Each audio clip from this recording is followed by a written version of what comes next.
Good morning everybody, welcome back to my channel. It's Belinda here from Visualized NZ.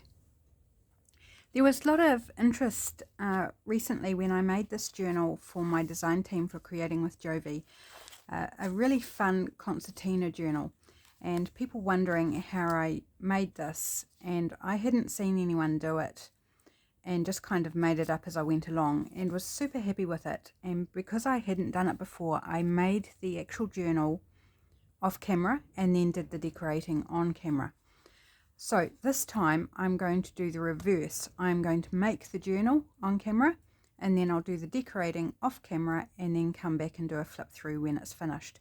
Again, it's going to be another design team project for Creating with Jovi, and I'm going to work with the super cute Sweet Treats digital from Creating with Jovi. And I thought, how fun to do a partner journal with the coffee journal.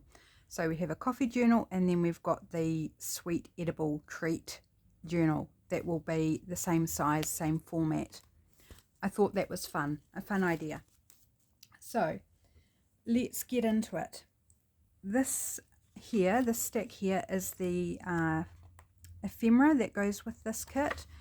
So this will be what I use when I'm decorating it off camera, but just wanted to give a quick little sort of look at that. So that can go to the side, and here are the pages. Now in the Coffee Time digital there were 10 pages, in this one there's 15, so I'm going to stick with the same format of 10 pages for the journal. And for the coffee one I did add in 2 pieces of coffee dyed paper. Instead, for this one, I'm going to use a couple of the pages from the remaining 5. Okay, so that's the plan. I have gone ahead and cut all the white off. These kits are formatted for US letter size as opposed to the A4 size that we use here in New Zealand.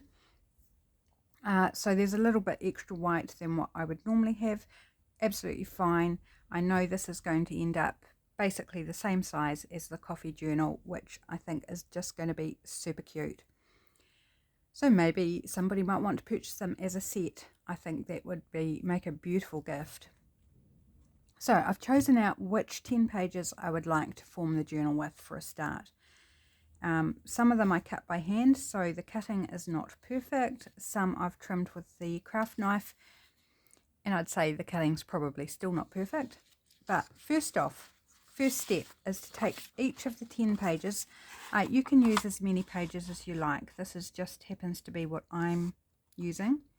And you could do the same thing with any digital or any scrapbook paper. You could do it with coffee dyed paper, you know, whatever paper you want to do, you could do this type of process with. I will mention they only need to be single-sided. So this is a project where you don't need to worry about printing on the reverse side. Just single-sided. So a great way to use any digitals that you've got that are single-sided, and you're not a fan of the white, then this is a great project. So I'm just going to fold all of my pages so that the white is in the inside and the pattern is on the outside. So super simple, and hopefully I can make this as simple as possible for you. I've only made the one journal in this style, and so I've got to remember exactly how I did it. So if I have a little sort of moment here and there where I'm like, oh, which way did I do that? Just bear with me. We'll all get there in the end, I'm sure. But as I'm folding, you can kind of get a glimpse of the different papers and the colours. The colours are so pretty. There's pinks and reds and blues and greens and purples, and just so pretty. And there's some yellow. They are just delicious to look at, quite honestly. Like, you know, could be tempted to make one feel a little bit craving for something sweet, some sort of sweet treat, because they just look so good.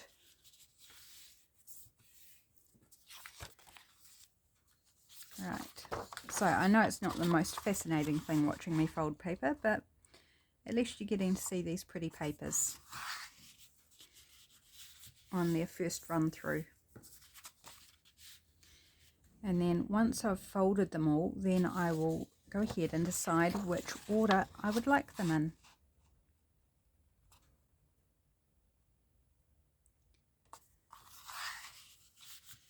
Some macarons on this one, some dripping icing at the top, and this cool cake mixer. It's very pretty. Love that minty sort of green as well. Such beautiful colours. Oh, and there's orange and sort of a orangey brown, so a different brown to the coffee journal. And on the coffee journal I did the Distressing with Vintage photo. Oops, that moved on me. This one I think I'm going to go with aged mahogany for the distressing, because it's that reddy brown, and I think it should go quite well with the colours in this kit. It's either the aged mahogany or spun sugar, both in the Distress Ink range. But I'm kind of liking the idea of the darker ink, the aged mahogany. The spun sugar would be very pretty, it would be a lot more subtle. But you could equally just go with vintage photo or not ink at all, but there is a reason I use the ink. Right, so now how would I like to put these together? There is one that I really particularly love. Oh, maybe this one.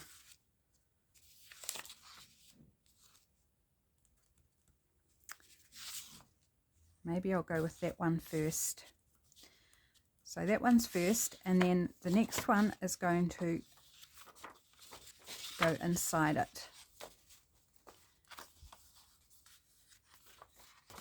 So don't worry about this white space here, we'll be dealing with that. So this design will fold over like that, and then maybe this one will fit inside that one.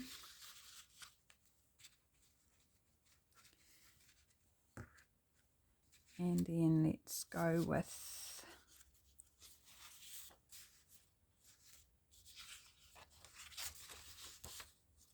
yep. So you're putting it on this one, but it's actually these two pages that'll go together. See how that works? And then over here, it'll be going with this one.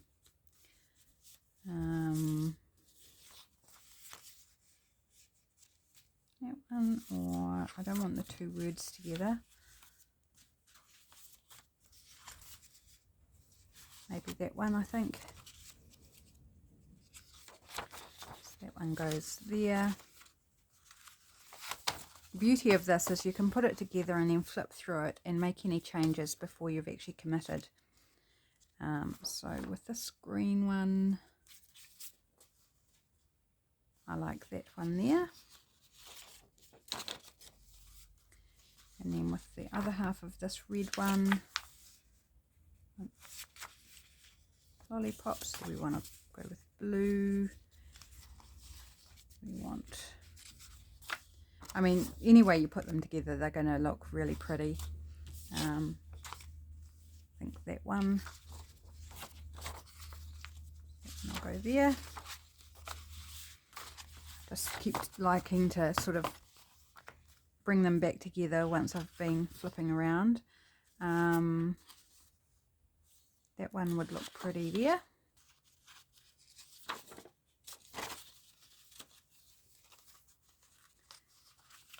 And then this one, which do we prefer, the blue or the, I think the lollipops.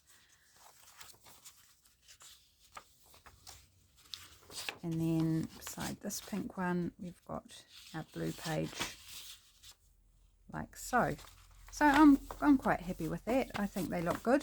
And there is technically no front or back at this stage. You could have this as the front, you could have this as the front. In essence, when it's all constructed, the only difference that's going to be between the front and back is the cover that you put on it. Okay, so what we're left with here is we've got a white page here and we've got a white page here. This is where the either coffee dyed paper, like I did in the coffee journal, or your additional digital comes in. So whichever one you go for, you are going to lose half of it, which is why on the coffee journal I used coffee dyed paper, because it didn't matter so much losing half of it. So now I want to decide which of these I want to use. So I need one for the front and one for the back.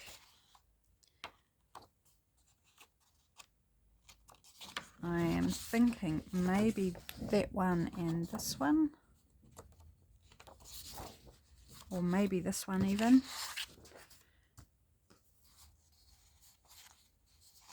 This is more of an all-over design, so if I lose half of it, I'm not losing like a focal point. So which one do I like with the lollipops? It's quite cute too. This one I would actually lose the wagon, and I'd just have this background of like ice creams. It's very faint in the background there, but it has got a pattern, which actually ties in with the background of this one, where it's got lollipops in the background, the same sort of depth as this one. So I'm actually liking this one. So I'm going to do the same thing. I'm going to fold it in half.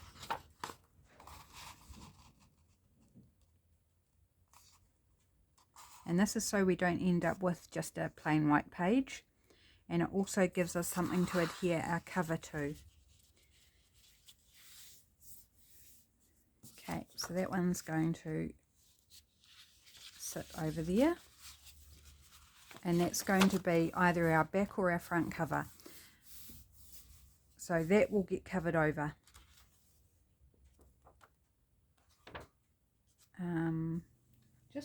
Just give me a moment. Need to just refer to my original. Okay, so we still end up with white.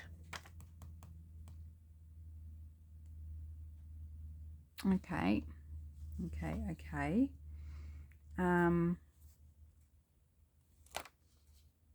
So we cover this. So I'm just going to make it, sorry, I need to think this through. So this is either back or front cover, whichever one. What I think I want to do is then cover this. So rather than using a whole page, I just want to put a part of a page on. Maybe that's where this one comes in, and we could do the front and the back, because the same thing's going to happen at the other end. Okay, got the plan. So this is slightly different. On this one where I used the coffee dyed paper, had the coffee dyed paper here, but we also had the coffee dyed on the other side. So I didn't notice that we still had white space to cover, because the coffee dyed did the job. Hopefully that makes sense. So this extra sheet I'm going to hopefully cut in half. So we have 27, so I need to go 13 and a half, and just hope I get it close enough. I mean, I could fold it and then trim it, or take it to a paper trimmer or something like that to get it accurate. I'm just going to wing it, because, you know, I can fix anything that might go wrong. And if it goes really wrong, these are digitals. I can print again. So you be as precise as you would like to be, or not. It'll be all good. Oops, I didn't quite get through all the way at the top there. Oh, come on. There we go. So 2 halves. So 1 half is going to go on the inside there. That's pretty. And then on the other side, I'm going with this donut one, because I've cut the other one in half. So again, fold it in half. So using coffee dyed paper is actually a really good solution because you don't have to do that extra half page covering. But at least this gives you a few options on how you might want to do it according to what you're using. So there's the inside of that one, and then this one is our cover. Again, either front or back, doesn't matter at this stage. Yep, and then this one will go on the back of that. So it will sit like that. Cool. Okay. Hope you're still with me, guys. Right. So my first job then is to glue down these inside pieces, because otherwise they're just going to keep moving and falling out and being a nuisance. So how I like to do this is grab my glue stick and give it some glue coverage in the middle. It is quite gluey intensive, this on the glue stick. Just a little warning there to make sure you're well stocked up. You won't go through more than one glue stick, but you know, you'll go through quite a good amount of one. Now I'm just trying to line it up as close to that crease as I can without actually being in the crease, because I don't want it binding up. Smooth it out.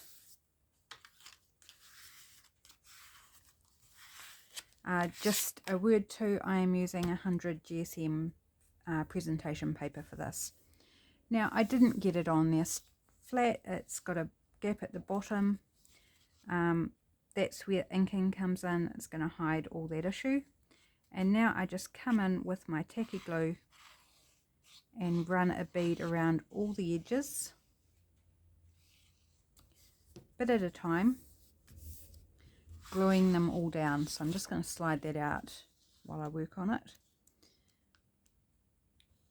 And these pages turn out very, very sturdy, which is really lovely.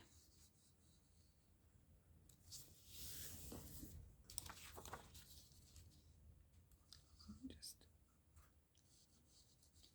line of glue right around.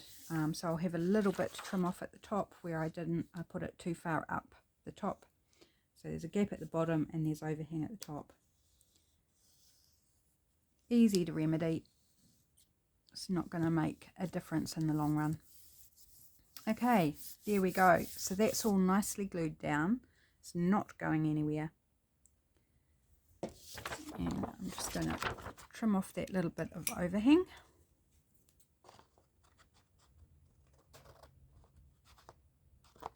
Oops. It's a lot easier to do it as you go, so you're not like dealing with a whole journal all at once trying to trim up all the edges, because it becomes a bit more unwieldy. So I like to just do it as I go, and that way I know I've taken care of that bit as well. So there we go, there's the first bit done. Cool. Just making sure it does fold nicely. Grab out your scoring tool or your bone folder or a pair of scissors or your thumbnail. Just give it a nice crease and then sit that. So I'm going to remove the second page, so I'm just dealing with a small amount at a time, and I'm going to sit it in there up to the crease. So you don't want it binding too much on the crease, so put it together, then open it out, and there should be a bit of a gap down the spine, so you don't want it right in there because it's going to create an issue. You want it just nicely tucked in. Hold it in place, making sure it doesn't move, and then come in with your glue stick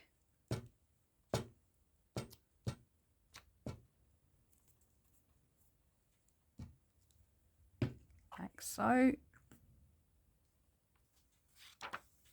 and fold it back in.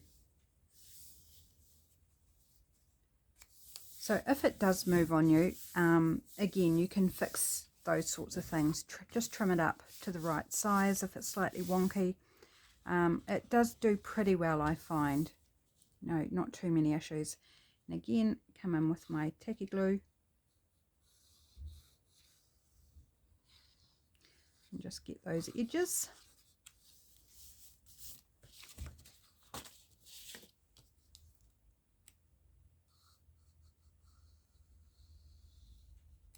This is where the small tip on your glue bottle is just perfect for sliding in under your paper. There, tongue-tied.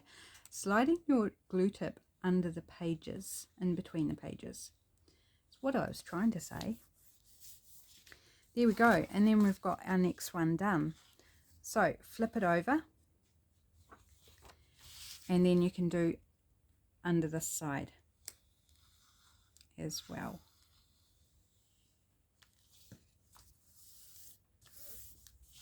So now they're all secure, and we're starting to see our concertina coming together. Okay, so you grab your next page, slip it in again, make sure it's lined up how you want it, nicely tucked in. Open your pages out, grab your glue stick again, and away you go. So it's just the same action repeated all the way through.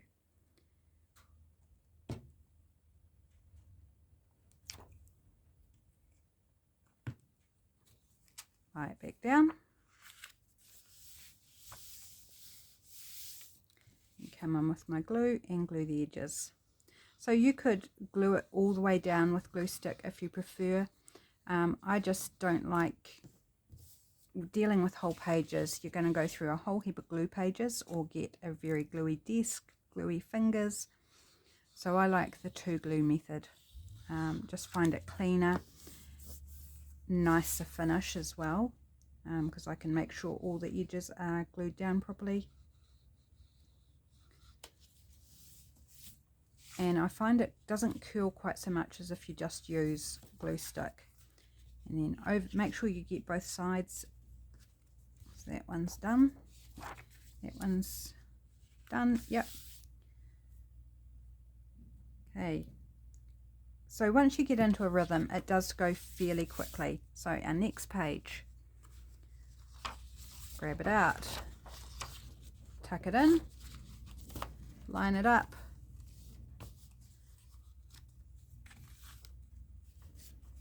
Hold it in place, open it out, put your glue on. Sound like I'm stuck on replay, but essentially that's what it is. That's the process. So, oops, that one just hit a little bit, so you can just lift it up, push it into that crease a bit if you find that you moved it. And again, back to the tacky glue. So they're not lined up perfectly. You know, there's a little bit white showing here and there on the bottom or the top, or, you know, various places. And my answer to that simply is distress ink, or whatever ink you've got. It doesn't have to be distress ink. That just happens to be what I use. You could use any ink that you've got. Ink pad, and just give it a nice edge, and it gives it like a frame. So there's quite a bit of white at the top on that. I'm not worrying about it. I'll take care of that later.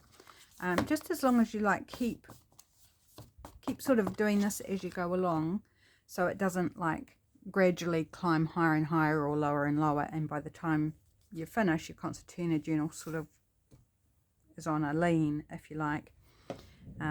It'll keep it fairly within cooey of being straight at top and bottom. So, open it out.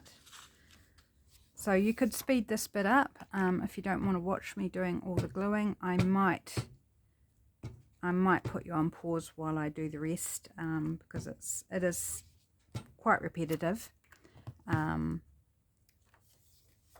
but it's also actually kind of satisfying, I find. It's like, because you can see it building and you keep playing with it and flipping it, and it's just fun. Like, already it's just fun. Very satisfying process. So I'll put this page in, and then I will pop you on pause and then bring you back when I've got all the pages, or when I'm towards the other end perhaps. So you can see me do the front and the back and miss all the boring bit in the middle, because not boring for me, but probably boring to watch. And I don't want to bore you all. No. Right, so I'll pop you on pause now, and I'll bring you back very shortly, in the blink of an eye for you. See you soon. And I'm back.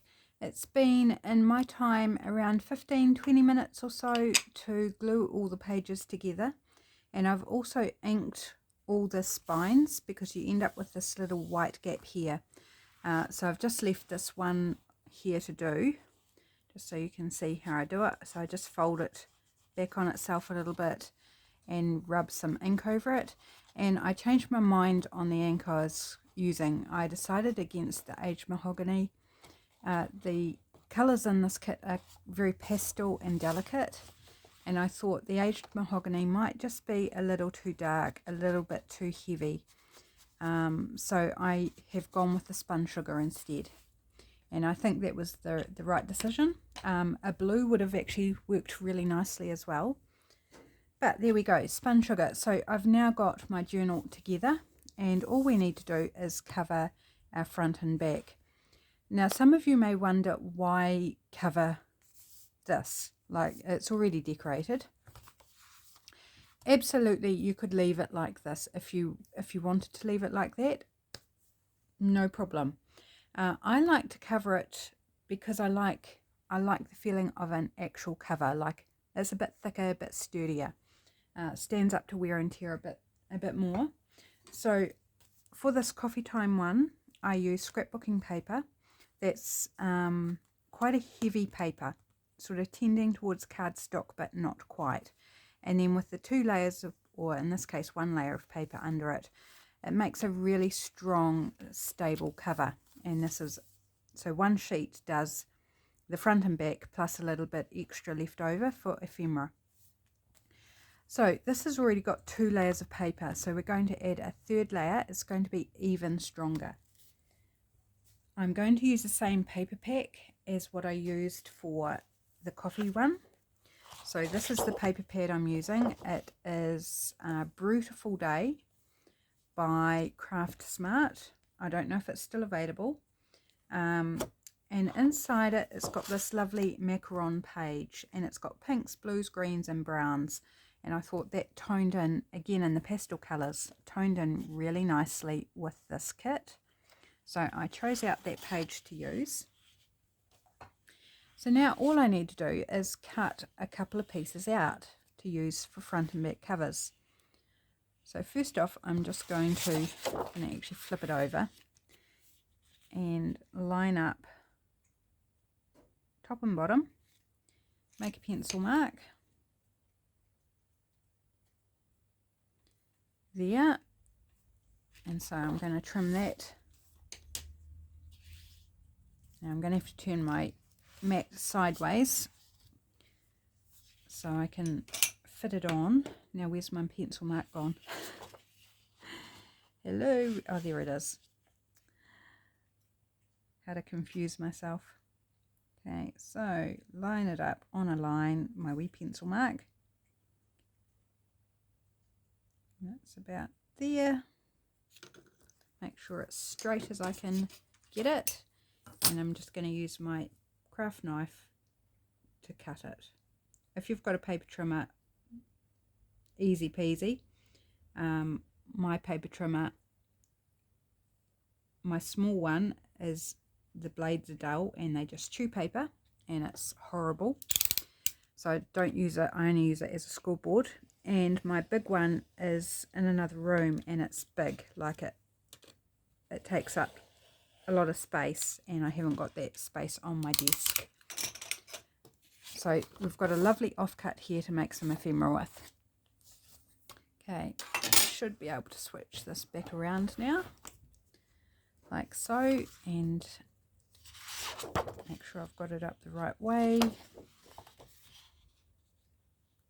Measure off on my journal how big I want it. So I want there. This is my typical way of measuring, is just eyeballing it, measuring it against something that's similar, and then lining it up on my craft mat and cutting.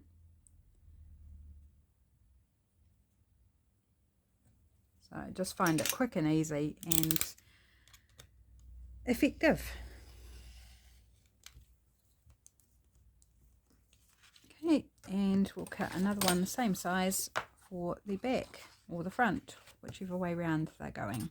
And then we've got a fun little strip here which could be used as a belly band or a side pocket or tuck, or you know, anything like that, or decorating up another bit of ephemera.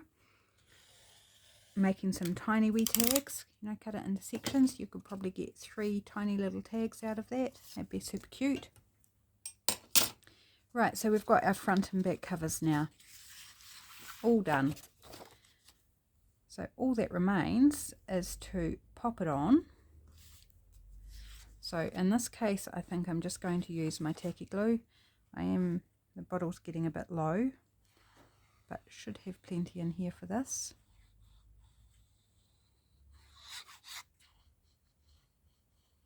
I haven't even asked how you are today.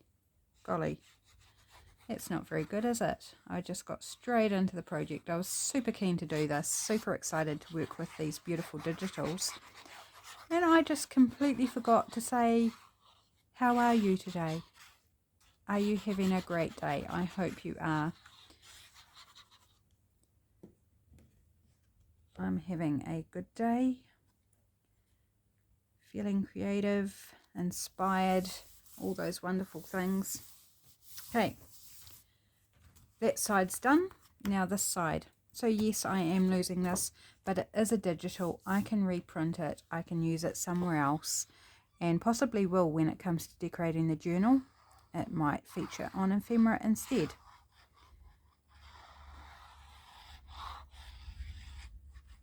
I just thought it was a better option than coffee dyed paper for this journal, because I thought the coffee dyed just didn't seem to fit as well for me.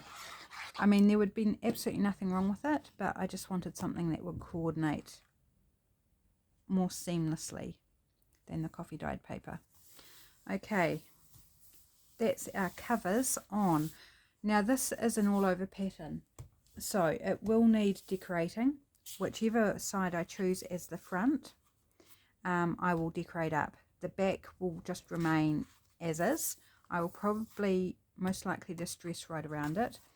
This coffee one had this on the front, so I thought that was adequate, and then I just added this wax seal with some ribbon, lace, as a decoration, and I felt that was fine.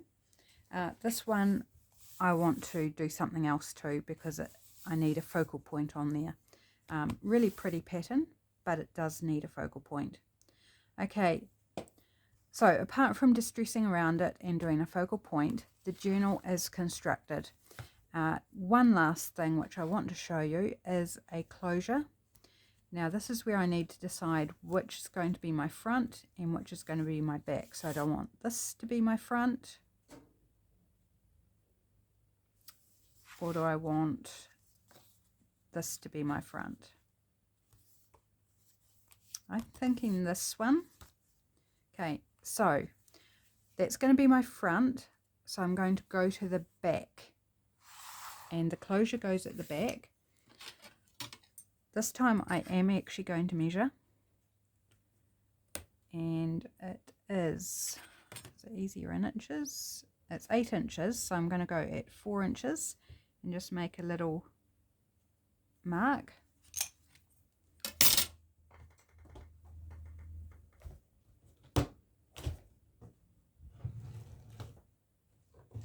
Sorry, I forgot to grab out my crocodile ahead of time. Okay, so I'm going to put an eyelet in.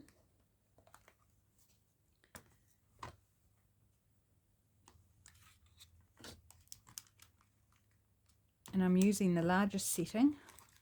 Oops, there's a wee washer running around the bottom. We'll use that. And I'm going to use, do I want to use black? Do I want to use white? I think white actually. So I haven't tried washes with these ones. I wonder if it will work. Let's try it. She says very nervously because the washes actually are for a different size eyelet. But they're not that different really, are they? So let's give it a try. Let's live dangerously. On camera no less. Right. So let's punch our hole first with our largest hole. Make sure I've only got one layer there. Yep. There we go, punch the hole, and the nice side of the eyelet's going to go on the outside, and I'm going to put the washer on, and let's see what happens, and make sure I've got this up the right way, there, and squeeze. It worked fine with the washer. Yeah, it worked okay. So that's good. I don't know whether the washer was necessary because we've still got the broken edges, but that's okay. And then it's putting in some ribbon or sari silk or whatever you like as a closure. I used some organza ribbon for this journal, and I just made one end longer than the other. So the long end wraps around the back to the front, and the shorter end just goes to the front, so it's not going as far, and then tie it into a bow. Easy peasy, lemon squeezy. Okay, so that's what the closure is. So I haven't chosen out anything to use for the closure for this, so the next time you see this journal, it should be complete. I'm not going to do a start to finish on this journal. I just wanted to show you how to construct it. So let's do a wee flip through, just so you can see how it all came together. So this is our front cover, and we flip and flip and flip. So where I've got white showing, I've inked all that. So I haven't inked around every page, just where I felt it was necessary, just to tone down that white that was showing. Then the back cover, and then we just keep flipping and flipping and flipping. It's flipping marvelous. I just love this style of journal. It's quickly become a favorite, and this is only the second one that I've made. Also, when you if you're not doing the inking, just go back through each way and make sure all your edges are glued down, because typically the way it's constructed, you forget one side or you miss one side. And so as I was inking, I was able to go through and get all the edges that I'd missed because they were on the opposite side to the side I was working. So if you're not inking, which gives you an opportunity to catch those, then just make sure that you do go through and make sure all the edges in the center are glued down. So there we go. That's how I make a concertina journal. I hope it was helpful. Let me know if you have any issues or questions regarding it. Other than that, I look forward to showing you once the journal is filled up and ready for a new home. Thanks for joining me today. I hope you have a wonderful day, and I'll catch you again soon. Bye.